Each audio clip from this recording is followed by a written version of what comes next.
Hey guys, welcome to the video. आज की इस वीडियो में हम डिडक्शंस के बारे में बात करेंगे। जब भी हम अपनी टोटल इनकम कैलकुलेट करते हैं इनकम टैक्स के लिए, तो हमें क्या क्या डिडक्शंस मिलते हैं। जैसे कि हम सबको पता ही है कि रिटर्न फाइलिंग की डेट बहुत पास आ चुकी है और हम सब अपने रिटर्न्स प्रिपेयर करने में बिजी हैं। तो आज हम इसमें डिस्कस करेंगे कि इंडिविजुअल के पॉइंट ऑफ व्यू से कि जब इंडिविजुअल्स अपने रिटर्न्स फाइल करने के लिए अपनी इनकम कैलकुलेट करेंगे, अपना टैक्स कैलकुलेट करेंगे, तो उन्हें क्या क्या डिडक्शंस मिलेंगी इनकम टैक्स में।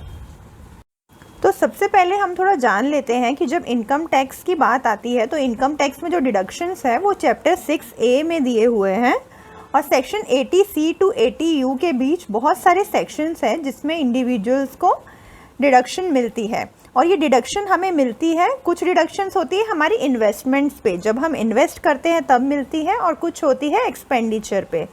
और इस डिडक्शन से क्या होगा, जब हम इस डिडक्शन को लेंगे अपनी इनकम से रिड्यूस करेंगे तो फिर हमारी इनकम भी कम होगी और हमारा जो टैक्स लायबिलिटी है वो भी कम हो जाएगी।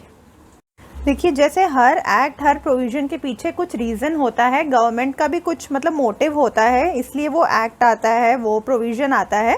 तो डिडक्शंस के पीछे गवर्नमेंट का ये मोटिव है कि गवर्नमेंट एनकरेज करना चाहती है कि लोग ज़्यादा से ज़्यादा इन्वेस्टमेंट करें, सेविंग करें, इसलिए वो हमें एक्स्ट्रा एक टैक्स बेनिफिट दे रही है हमारी सेविंग्स पे।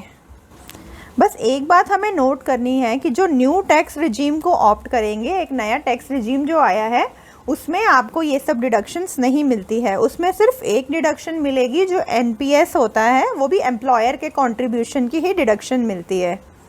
तो अब हम स्टार्ट करते हैं। सबसे कॉमन डिडक्शन जो है ATC। ATC का डिडक्शन जो है वो इंडिविजुअल और HUF को ही मिलेगा और इसका मैक्सिमम डिडक्शन होता है 1.5 लाख पर ईयर। हर साल आपको 1.5 लाख तक का डिडक्शन मिलता है। मतलब आप अपनी ग्रॉस टोटल इनकम से 1.5 लाख माइनस करके जितनी इनकम बनती है उस पर ही टैक्स पे करेंगे। पर इस 1.5 लाख के अलावा आपको एक छोटा सा सेक्शन है NPS का, उसमें एडिशनल 50,000 का डिडक्शन मिल जाता है। और अब बात करें कि डिडक्शन किस चीज़ का मिलेगा, तो आपको फर्स्ट डिडक्शन मिलेगा आपका LIC प्रीमियम। चाहे आपने किसी भी कंपनी से अपनी लाइफ इंश्योरेंस ली हो, उसका प्रीमियम पे किया है आपने इस साल में, तो आपको उसका डिडक्शन मिलेगा। और PPF, पब्लिक प्रोविडेंट फंड, अगर उसमें आपका कुछ कंट्रीब्यूशन हुआ है तो उसका भी डिडक्शन मिलेगा। अगर आपका कोई होम लोन चल रहा है तो उसका जो प्रिंसिपल रीपेमेंट होगी, प्रिंसिपल की यहाँ पे आपको डिडक्शन मिलेगी। और जो इंटरेस्ट रीपेमेंट होती है उसकी आपको हाउस प्रॉपर्टी में डिडक्शन मिलती है। और जो स्टैम्प ड्यूटी, जब हम घर खरीदते हैं, अगर इसी साल आपने बाय किया है, स्टैम्प ड्यूटी पे की होगी, तो उसका भी डिडक्शन आपको यहाँ पे मिलेगा। National saving certificate, Sukanya Samriddhi योजना और टैक्स सेविंग FD, यूलिप और NPS स्कीम, इन सब की डिडक्शन आपको ATC में मिलती है। पर टोटल इन सब की डिडक्शन आपको 1.5 लाख रुपए तक ही मिलेगी, चाहे आपने जितना भी इन्वेस्ट किया हो, जितना भी खर्चा किया हो। अब हम नेक्स्ट सेक्शन पे आ जाते हैं, 80D। 80D की डिडक्शन भी इंडिविजुअल और HUF को मिलती है। इसमें हमें 25,000 रुपीज़ तक का मेडिकल इंश्योरेंस का डिडक्शन मिलेगा, चाहे वो आपने अपने लिए इंश्योरेंस ली हो, आपके स्पाउस के लिए ली हो, या फिर आपके डिपेंडेंट चाइल्ड का हो। और अगर आपने पेरेंट्स की भी इंश्योरेंस ली है तो 25,000 रुपीज़ का आपको एक्स्ट्रा डिडक्शन मिलता है। और अगर आप या आपके पेरेंट्स कोई भी 60 ईयर्स अबव होते हैं तो वो 25,000 की जो लिमिट है वो 50,000 हो जाती है। और ये जो डिडक्शन है ये टोटल 25,000 है for self, spouse and dependent child. हर किसी के लिए अलग से 25,000 नहीं मिलेगा। और पेरेंट्स के लिए भी यही बात है कि 25,000 टोटल डिडक्शन है, एवरी पेरेंट के लिए 25,000 नहीं होगा। जैसे अगर बात करें, आप भी 60 अबव हैं और आपके पेरेंट्स सपोज 80-85 हैं, तो आपका टोटल डिडक्शन जो है वो 1 लाख ही होगा। अब सेक्शन 80DD पे आ जाते हैं। ये भी काफ़ी सिमिलर है, ये भी मेडिकल रिलेटेड है, पर ऊपर वाला जो था वो प्रीमियम के लिए था और ये 80DD जो है ये ट्रीटमेंट के लिए है। और आप किसी डिपेंडेंट को, अगर वो बीमार है, उनको कुछ प्रॉब्लम है, आप उनको मेंटेन कर रहे हैं, उनके मेंटेनेंस पे आप कुछ स्पेंड कर रहे हैं, तो ये उसके लिए मिलेगा डिडक्शन। और कितना डिडक्शन मिलेगा वो है कि अगर आपने ट्रीटमेंट पे कुछ खर्चा किया है तो जितना आपने ट्रीटमेंट पे स्पेंड किया है वो सारे अमाउंट का आपको डिडक्शन मिल जाएगा। और अगर आप उनके प्रिवेंशन के लिए, उनके मतलब उनका मेंटेनेंस के लिए कहीं स्पेंड कर रहे हैं, कहीं इन्वेस्ट कर रहे हैं, तो उसका आपको 75,000 रुपीज़ मिलेगा। अगर सीवियर डिसेबिलिटी है तो 1,25,000 मिलेगा। अब नेक्स्ट सेक्शन पे आते हैं, section 80DD।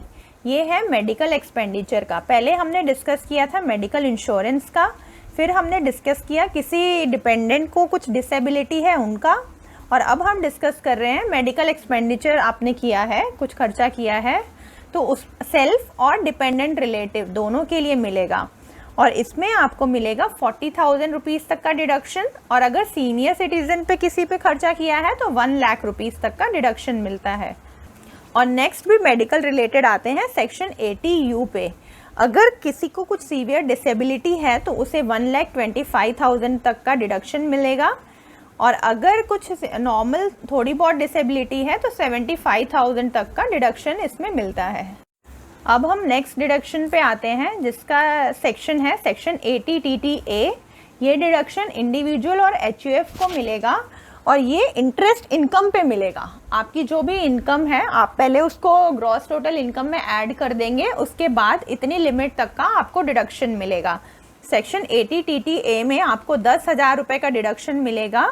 Interest income from savings account, जो भी आपके सेविंग अकाउंट से इंटरेस्ट आया है, सपोज 20,000 आया है तो आपको 10,000 रुपये तक का डिडक्शन मिलेगा।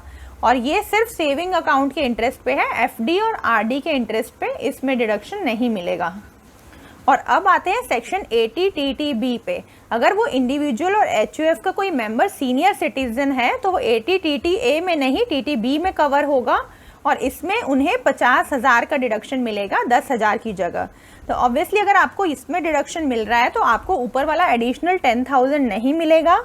और ये जो डिडक्शन है ये भी इंटरेस्ट इनकम पे है, पर ये सारे डिपॉजिट्स पे मिलेगा। जैसे ऊपर हमने देखा 80TTA जो था वो सिर्फ सेविंग अकाउंट के इंटरेस्ट पे मिलता है, पर 80TTB में जो 50,000 का डिडक्शन सीनियर सिटीजन्स के लिए है वो सारे टाइप्स के डिपॉजिट, चाहे वो सेविंग अकाउंट हो, FD हो, RD हो, हर इंटरेस्ट पे मिलेगा। अब आते हैं सेक्शन 80G में। 80G में हमें डोनेशंस, जो भी हम दान देते हैं कहीं पे भी, उसका डिडक्शन मिलेगा, पर donation should be for social cause. जैसे कुछ चैरिटेबल ट्रस्ट को आपने दे दिया, कुछ गुरुद्वारे, कुछ मंदिर में आपने डोनेट कर दिया, पर वो जो ट्रस्ट और वो गुरुद्वारा वगैरह है वो रजिस्टर्ड होने चाहिए सेक्शन 80G में। और इस सेक्शन में डिडक्शन लेने की ये कंडीशन है कि जो भी आप देंगे, जो भी आपने डोनेट किया है वो ऑनलाइन ही होना चाहिए, थ्रू मोड होना चाहिए, ना कि कैश। अप टू 2,000 रुपीज़ बस आप कैश में डोनेट करके डिडक्शन क्लेम कर सकते हैं, बट अगर 2,000 रुपीज़ से ज़्यादा है तो आपको उसको ऑनलाइन ही पे करना होगा।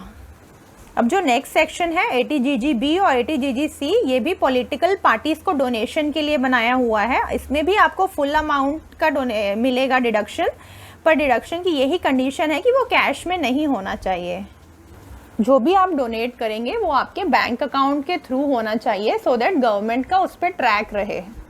तो अब नेक्स्ट आते हैं सेक्शन 80GG पे, जिसमें आपको डिडक्शन मिलेगा हाउस रेंट अलाउंस का। इसमें आपको डिडक्शन तभी मिलेगा जब आपके एम्प्लॉयर ने आपको HRA नहीं दिया है और फिर भी आप एक रेंटेड घर में रह रहे हैं और आप रेंट पे कर रहे हैं। क्योंकि अगर आपको HRA मिलता है तो वो आपको वहाँ उसका डिडक्शन आपको सैलरी हेड में ही मिल जाता है। और ये डिडक्शन भी मिलेगा इंडिविजुअल एंड HUF को, और डिडक्शन होगा लोएस्ट ऑफ दीज 3। ये 3 है, इसमें हमें कैलकुलेट करना होगा 5,000 पर मंथ और 25% ऑफ टोटल इनकम, या फिर actual rent minus 10% of total income. इन सब से जो भी कम आएगा उसका आपको डिडक्शन मिल जाएगा। तो अगर सिंपल टर्म्स में बात करें तो आपका जो मैक्सिमम डिडक्शन होगा वो 60,000 रुपीज़ तक का होगा। जैसे 5,000 पर मंथ इंटू 12 करेंगे तो 60,000 रुपीज़ तक का आपका मैक्सिमम डिडक्शन होगा सेक्शन 80GG में। अब बात करते हैं सेक्शन 80E की। 80E मतलब फॉर एजुकेशन। इसमें हम जो भी एजुकेशन लोन लेते हैं उसके इंटरेस्ट का डिडक्शन मिलता है। अब वो लोन का डिडक्शन मिलेगा इंडिविजुअल को। अब चाहे लोन इंडिविजुअल ने अपने लिए लिया हो, सेल्फ मतलब, या फिर चिल्ड्रन के लिए या स्पाउस के लिए, तो इंटरेस्ट का डिडक्शन मिलेगा। और इसमें अमाउंट की कोई लिमिट नहीं है। जितना आपने इंटरेस्ट पे किया है उसका डिडक्शन मिल जाएगा आपको। और इस इंटरेस्ट अमाउंट का जो डिडक्शन है ये आपको मैक्सिमम 8 ईयर्स तक ही मिलेगा। नेक्स्ट डिडक्शन जो इंडिविजुअल्स को अवेलेबल है वो है रॉयल्टी इनकम का। जिनको भी रॉयल्टी मिलती है उनके लिए ये दोनों सेक्शंस हैं। अब सेक्शन 80 QQB जो है वो रॉयल्टी इनकम ऑन बुक्स है, और सेक्शन 80 RRB जो है वो रॉयल्टी ऑफ अ पेटेंट है। अगर आपका कोई पेटेंट राइट आपने किसी को यूज़ करने के लिए दिया है, उसमें से आपको कुछ रॉयल्टी इनकम मिल रही है, तो उसका डिडक्शन यहाँ मिलेगा। और इन दोनों सेक्शन में ही मैक्सिमम डिडक्शन जो होगा वो 3 लाख रुपीज़ तक का होगा। सो ये थी हमारी आज की वीडियो डिडक्शंस के बारे में। मैं उम्मीद करती हूँ कि आपको अपनी रिटर्न फाइलिंग में ये हेल्पफुल रहेगी। So thank you so much and have a wonderful day.